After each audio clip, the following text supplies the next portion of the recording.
How can I complete the KYC verification? Go to www.cubecoin.org. In the top right, log into your KubeCoin account. If you do not have one, you can follow the steps in our other video, how to register on KubeCoin. Once logged in, the KYC process will automatically start.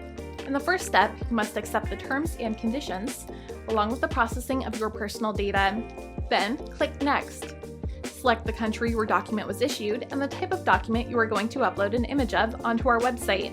Again, click Next. You should upload the corresponding photos of your document, and remember that it must be bright and clean with all corners visible. Click Next. Finally, you must upload a selfie to verify the validity of the document. You must be visible in the picture and be the same person as on the document. Once the image has been uploaded, click Submit.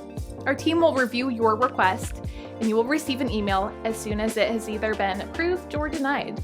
The next step, register for the ICO whitelist.